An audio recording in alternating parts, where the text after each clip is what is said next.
Приветствуем наших подписчиков и гостей канала Эзотерика для тебя, друзья. Мы вас всех приветствуем в изобилии и достатке. Сегодня, друзья, в этом видео уделим внимание народным приметам, традициям и обрядам на 11 мая. Поговорим о том, что можно и чего категорически нельзя делать в этот день, 11 мая. Друзья, далее все более подробно. Прямо сейчас ставьте лайк этому видео, а в комментариях напишите слово «изобилие». И пусть Вселенная это все приумножит в вашей жизни. Также, друзья, хотим поблагодарить за донаты, которые вы нам отправляете. Нам очень-очень приятно. 11 мая Православная Церковь с особой торжественностью отмечает память несколько выдающихся христианских святых, чьи жизни и подвиги оставили неизгладимый след в истории христианства. В этот день вспоминаются святые мученики Дада, Максим и Квинтилиан, а также апостолы от 70 Иосон и Сосипатр. И эти три брата, Дад, Максим и Квинтилиан, жили вблизи города Доростола в III веке, во времена правления императора Диоклетиана. Эпоха Диоклетиана была ознаменована жестокими преследованиями христиан. Император известен своими амбициями восстановления древнеримской религиозной традиции, требовал от своих подданных участия в языческих ритуалах и отречения от христианской веры. Среди тех, кто стоял перед лицом смертельной угрозы, но выбрал верность своим убеждениям, были братья Дада, Максим и Квинтилиан. Их смелость и непоколебимость в вере проявились, когда они отказались совершать языческие обряды и были казнены путем обезглавливания в 286 году. Их мученическая смерть стала символом бескомпромиссности и духовной стойкости. А вот апостолы Иосон и Сосипатр, которые стали епископами после своего обучения у апостола Павла, также отмечены своими неординарными подвигами в распространении христианства. Они активно проповедовали и крестили множество людей, что привело к их заключению в темницу. Но даже из тюремных стен они не перестали распространять Слово Божие. В одном из чудесных событий их жизни апостолов бросили в котел с кипящей смолой, однако они остались невредимы и были освобождены. Впоследствии они даже крестили своих мучителей. Прожив до глубокой старости, Иосон и Сосипатр продолжали свою миссию просвещения до последних дней. Также 11 мая в этом 2024 году отмечается один из самых радостных и светлых дней в христианском календаре – Светлая Суббота, которая приходится на 6-й день пасхальной недели, также известной как Светлая неделя. Светлая суббота – это время, когда отменяется пост и разрешается в употреблении в пищу любые блюда. Это дает возможность верующим насладиться разнообразным праздничным угощением, что символизирует изобилие и радость, связанные с воскресением.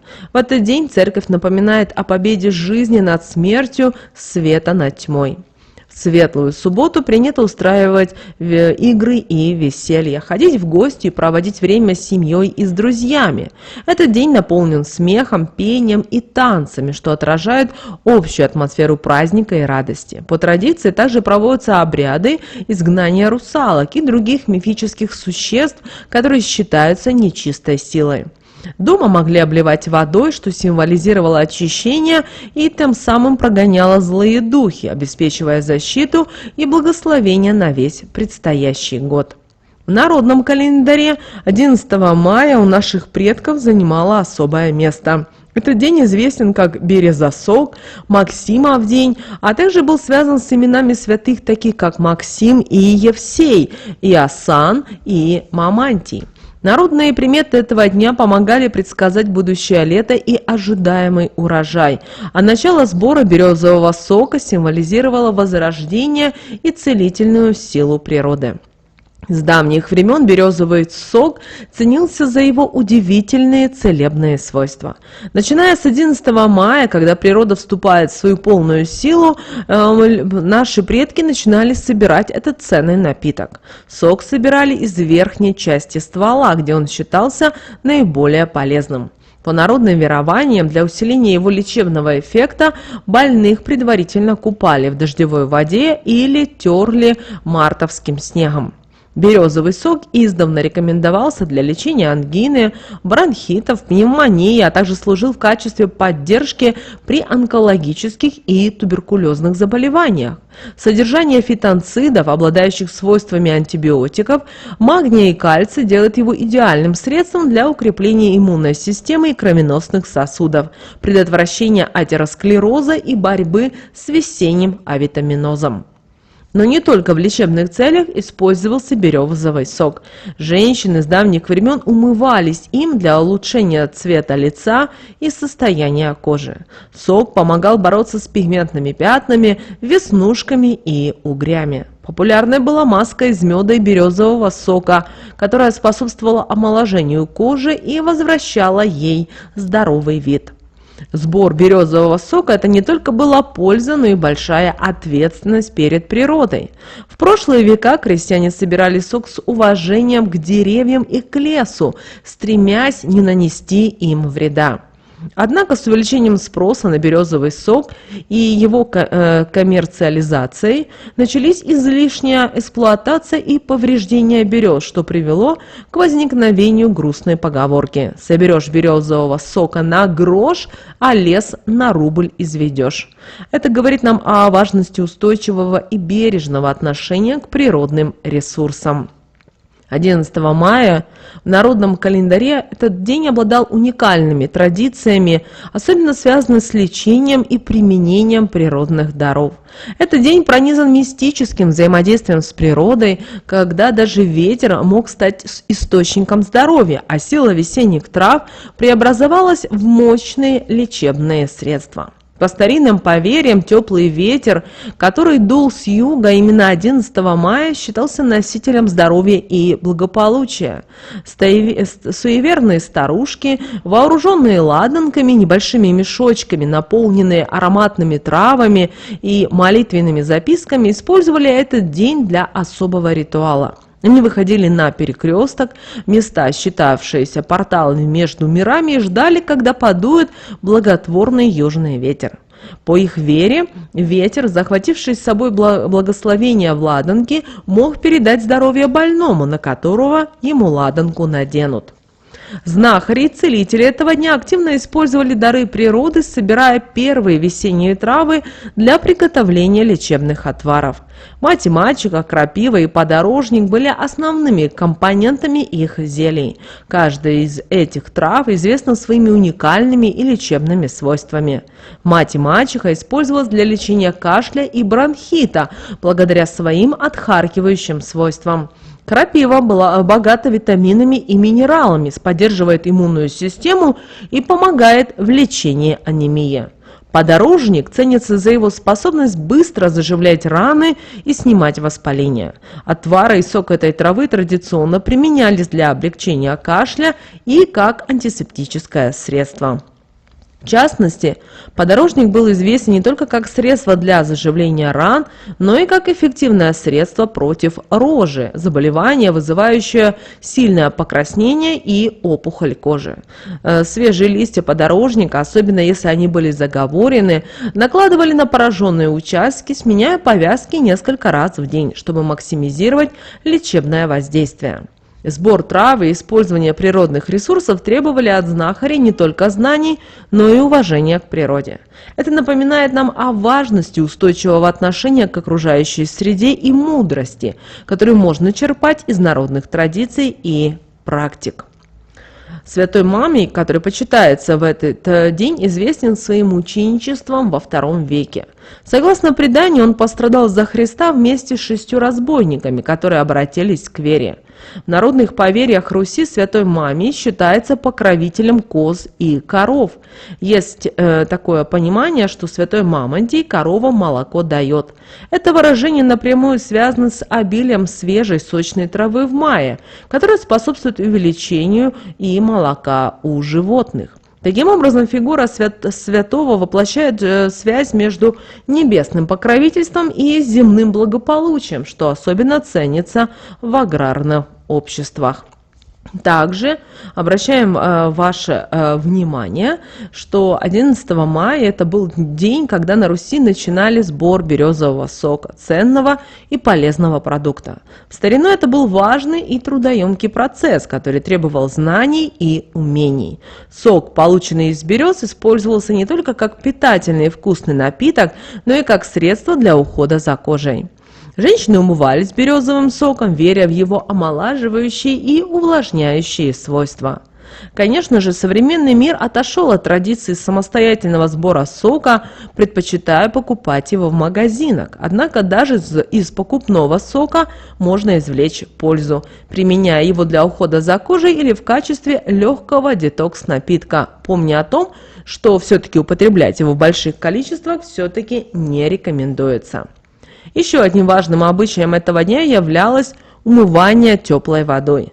По поверьям, такой ритуал позволяет смыть с себя не только физическую грязь, но и избавиться от болезней и несчастий.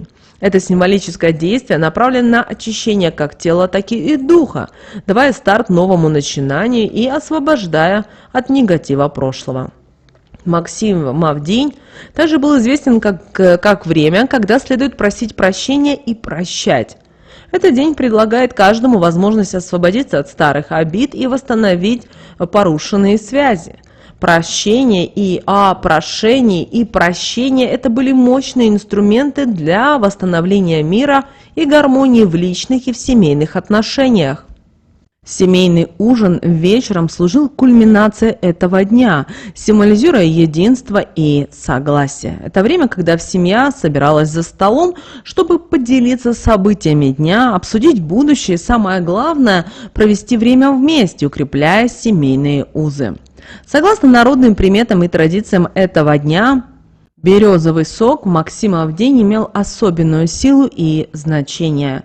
Именно в этот период березы начинали активно двигать сок, и наши предки верили, что сок обладает мощными целебными свойствами.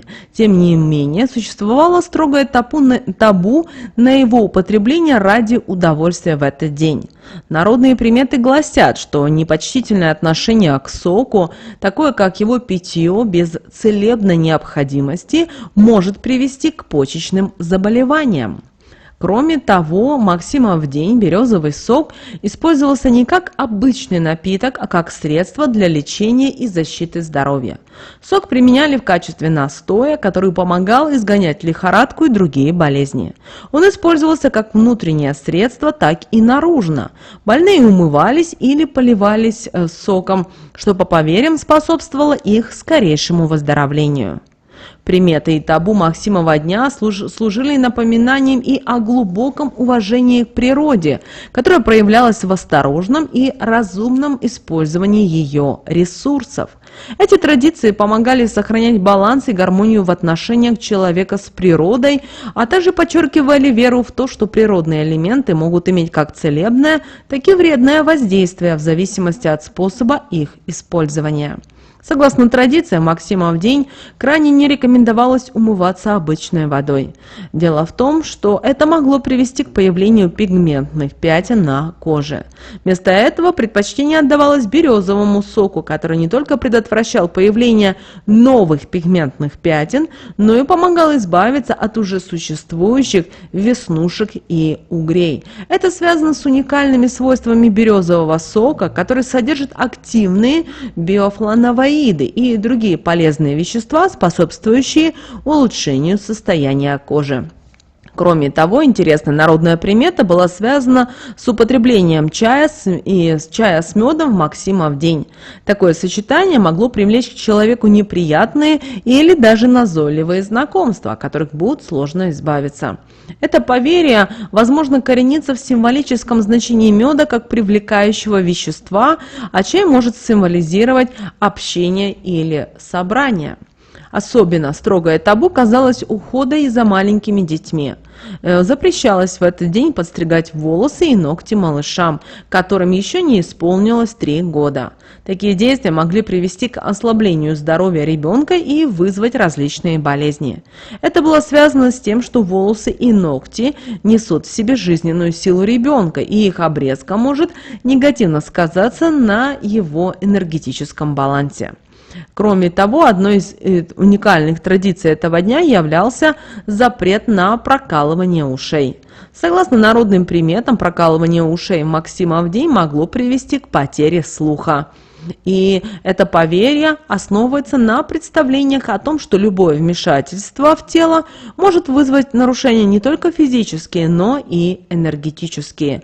Также нежелательно было снимать сережки в этот день, так как это могло увеличить риск развития отита, воспаления уха, что также связывают с потерей защитной энергии.